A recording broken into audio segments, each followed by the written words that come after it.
in this episode, we talk about the bigger projects that we have created. So, in the beginning of every new year, we like to take a step back and reflect on what kind of images we want to take over the next year. So, we can look back at the previous year and feel really proud and grow as photographers. And today we're going to show you a few of those pictures that we've taken over the years and how, like, what it took to create the images and how it has affected us as photographers. So we hope you enjoy it.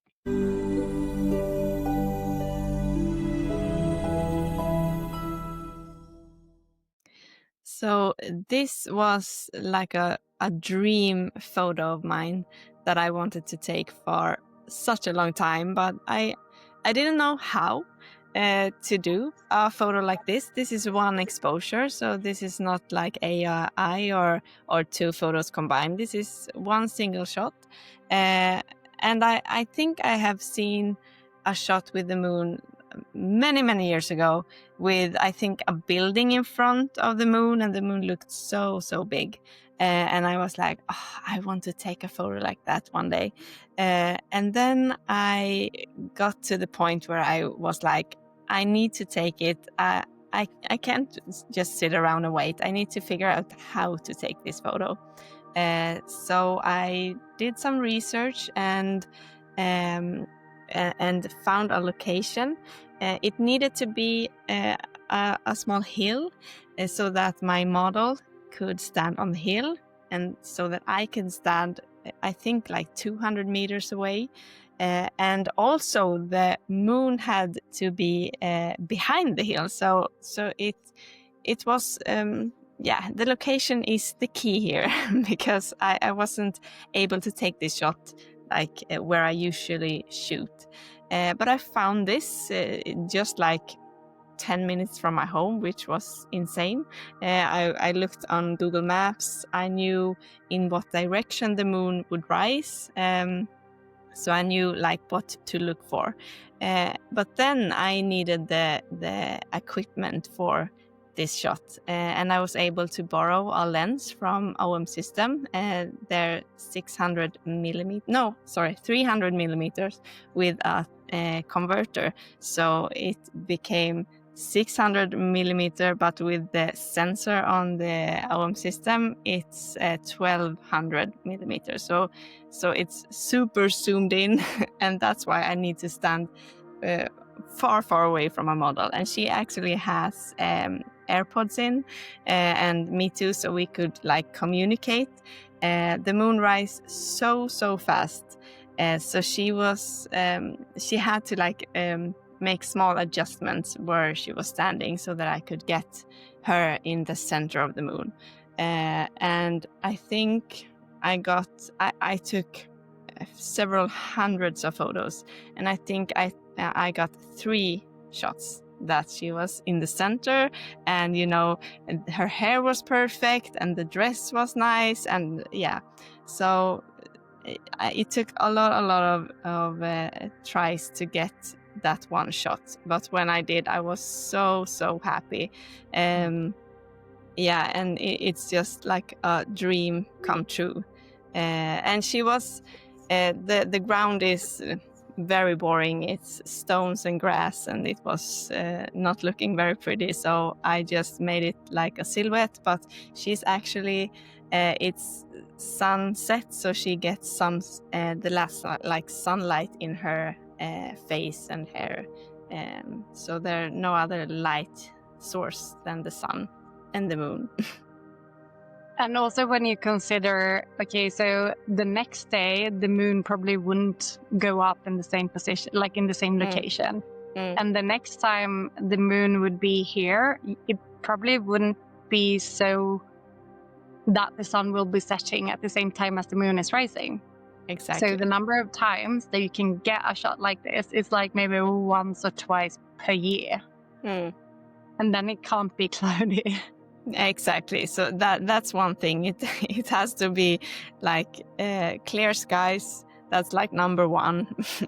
And you have to have a good location. So I actually found another location. So I had reshot this, I think 2 or 3 years later.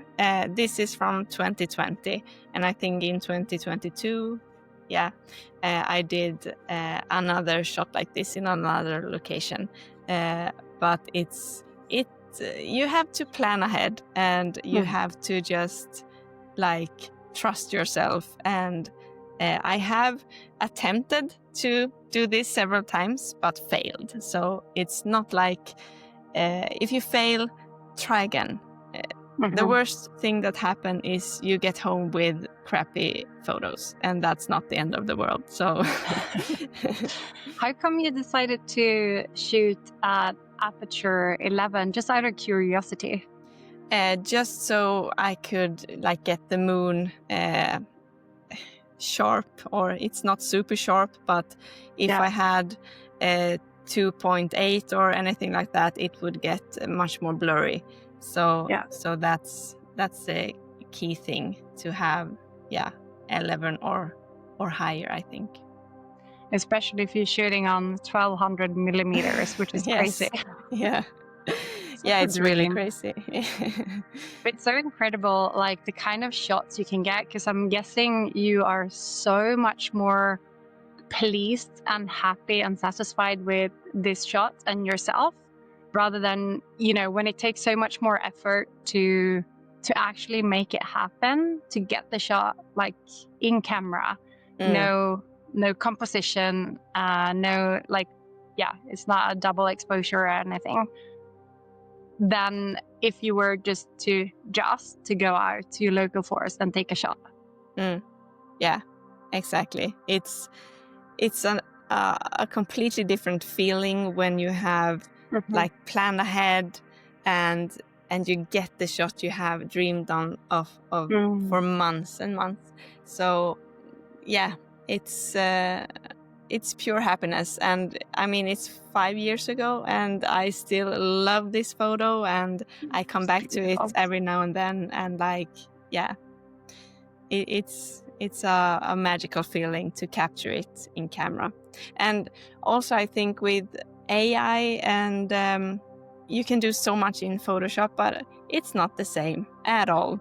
I wanted to create this in one single shot. I could easily have done this in Photoshop, and with AI nowadays you can do it in like a second. But you don't get the feeling, you don't get to be as proud of the picture as you are when you have done it all by yourself. I agree. I mean, I don't mind Photoshop. I use Photoshop a lot of the times, but I think there is a time and a place for everything. And as you grow as a photographer, I think it's really important to keep on challenging yourself. And this is just one of those shots. Yeah, exactly. All right, so this is a shot. So I find a lot of inspiration from music and TV shows and characters, as well as like folklore and myth and legends. And this picture, obviously, if you watched Outlander, you will know where I got the inspiration from. So this picture is taken in Scotland. So I was planning this photography trip to Scotland. Every year I'm hosting a portrait photography workshop in Scotland. And this was last year. And I knew I wanted, I mean, you can't go, if you watch Outlander and if you love Outlander, you can't go to Scotland and not do something that is Outlander inspired. Well, I couldn't anyway. And this picture is actually shot in the exact location where they are filming the opening scene. So the very first scene when you're watching Outlander is kind of like a drone shot, and you hear this like music in the background, really dramatic, and it's like people disappear all the time. I just heard that on repeat while I was taking this picture. So funny. And I also knew that one of the girls that would be in Scotland, she was pregnant. So it was like, okay, a maternity shot here, that would be really cool. And I didn't want to do like the traditional maternity shot, like a beautiful dress or something. So I was like, okay, if we combine this location and the maternity, it made me think about Claire when she was pregnant. So I started to just go through like, okay, so what can I do? And this dress or the skirt, I actually sew it. I have no idea how to make clothes. Like, I did some lessons back in high school, maybe, I don't know. But I was never really good at it. But I just found that all the clothes online, if you wanted to buy something that looked a bit authentic or, I don't know, from the right period of time, then it was really expensive, like more than I wanted to pay for like this one shot. So I decided to make my own. So this shot, I probably started to plan a year ahead. Like I knew the location, and then I found out that one of the girls that was going, she was pregnant, and I just added. So over the course of the year, I just added pieces to the plan, kind of. And I think the icing on the cake was the dagger, the one that you can see hanging down from the belt, because that's an actual, like, what is it called? Official replica from Outlander. So we got it from the Knight's Waltz in Scotland. They have a shop in Edinburgh. They do swords and they do daggers and pistols and all sorts from like Lord of the Rings or Outlander and those main, like the really big TV shows and movies. I need to go there. Yeah, I think that was just like the icing on the cake. And when we got there, it was just this incredible light. So I like to plan, like I do a lot of shoots with the moon as well, and that requires so much planning. But then when you do like, when you plan a bigger shot, like, or you have like this bigger vision of a picture that you want to create, it's just, if you have to travel to a different location, it's like you can't plan to do the shoot with the moon, because if you have full moon for 2 days per month and then it's cloudy, okay, then you have to come back the next month, and then you have the sun is setting at the wrong time or something. It's like, it's really difficult to do the travel. You can, but you will have to spend a lot of time in the location or go back and forth a lot. So I had this day. So it was like, I just have to make whatever I get, I'm just gonna make the most out of it. But we were lucky because it was such a beautiful, this is sunrise, such a beautiful sunrise, and the light was just incredible. So yeah, it took some time to create this shot, but I am so happy that I did. Yeah, you should be. And you actually won the Swedish championship in maternity category with this shot. I did. So. It was kind of a flirt with, I think I called it a timeless blessing, because I wanted to tie in, the historical perspective, like the clothes. I wanted them to make sense. So I just thought about how this is something that we have in common with all the women before us, carrying a child and giving birth. So I just thought it was a beautiful way to tie it all in. And yeah, I'm very happy.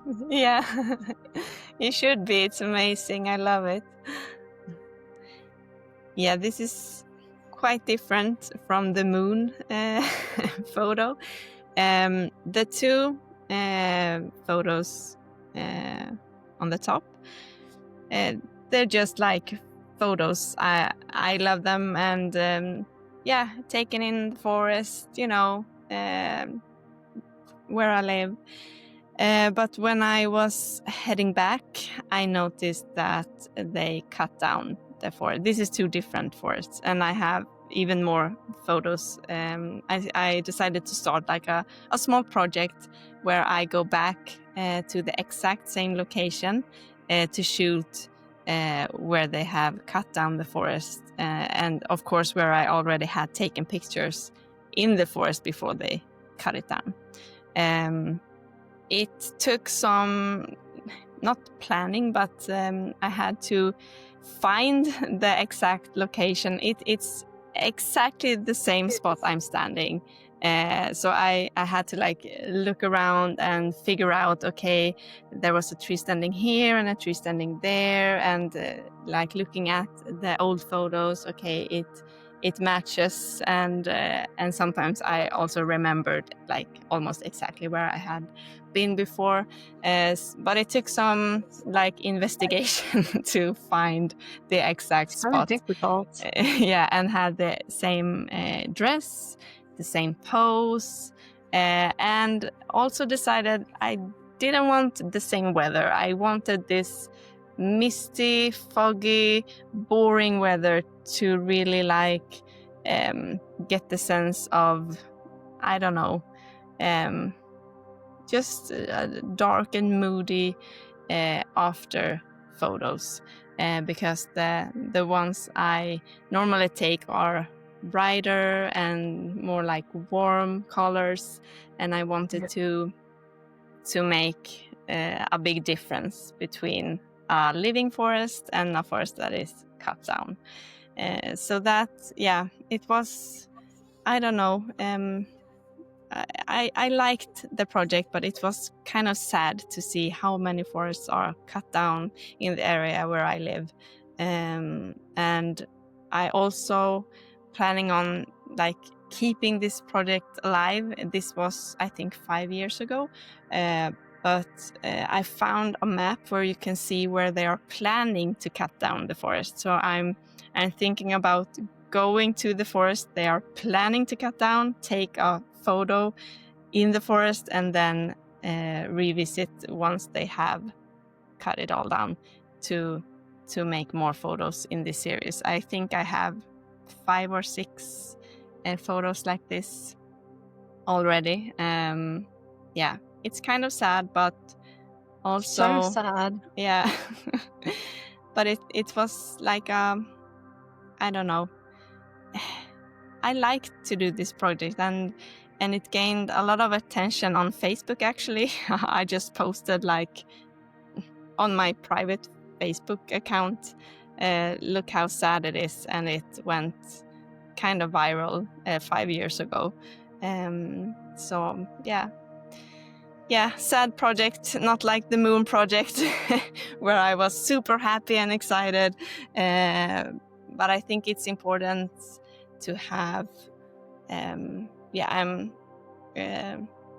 I'm invested in keeping the forest alive and making nature reserves out of important old forests that we have left here. So yeah, trying to keep this project alive, I think. It's beautiful. It's beautiful in a sad way. Yeah, exactly. You have a bit more romantic project going on here. Again, this is Scotland, and I just love to. I have done a lot of. That's been my thing lately, because I feel like if you are stuck, it always takes a bit more effort to go out of your way to visit these locations that you dream about, or to create the shots that you dream about doing. It's not just gonna fall down in your lap, and it's not just gonna happen. So I feel like the starting phase and the planning and everything before the execution itself is usually so much longer. It takes so much more time and effort. But it's also, when I look back at the previous year, when I look back at the pictures I have taken, I mean, I can love those easy.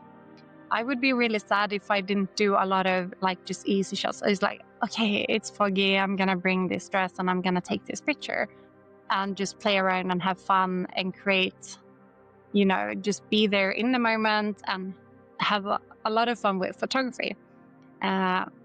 Because you can do that very often. But if I didn't have these, like the bigger projects to both look forward to and plan towards, but also when I look back at the year, if I don't have these bigger pictures or bigger effort projects that I have done, I always feel like, well, where did the time go?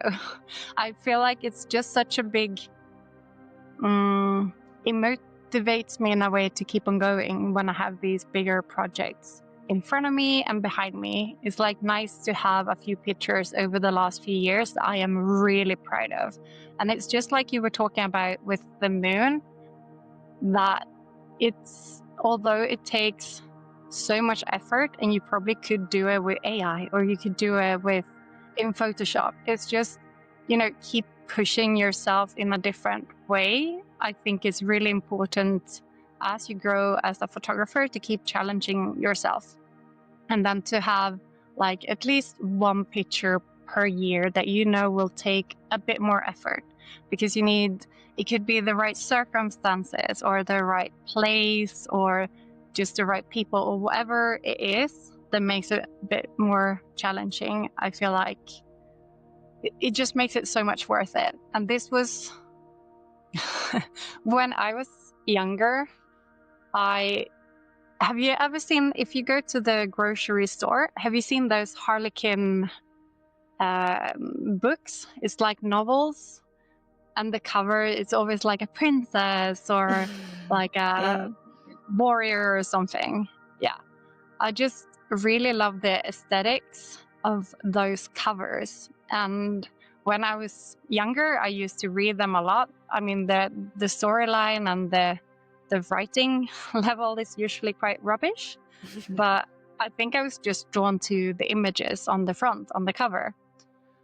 So this is also taken in Scotland, and we have this absolutely beautiful couple, and I just felt like this was a full circle, like actually creating that kind of shoot in this kind of environment that you would actually see on these covers. So it took a lot of time to plan, and the couple was really helpful, and then the traveling there and the time and everything. Yeah, but it will definitely be one of those shoots that I will remember, look back at, and feel a bit extra proud of, because it has, I don't know if it's sentimental or if it's just that you're a bit more proud when it took a bit more effort. I don't know. Yeah, and also like you have the whole experience. You traveled to a different country, you planned this ahead.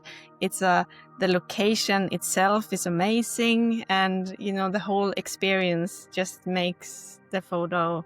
I mean, I think it's an amazing photo, but I mean, for you to have looked forward to it for such a long time, to plan ahead and to go there, and it's a big deal, and I can relate to like the feeling you get when you get that shot, and yeah, it's just amazing. And as you say, it's important to have that to look forward to.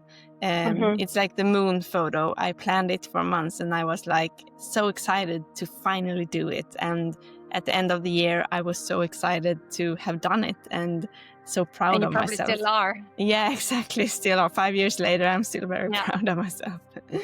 Yeah.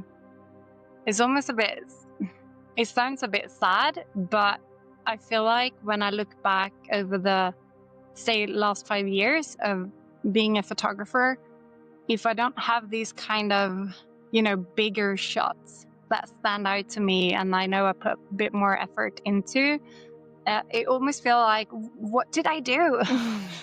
Yeah. What did I do during these 5 years? Yeah, I think it's very important to have projects for yourself.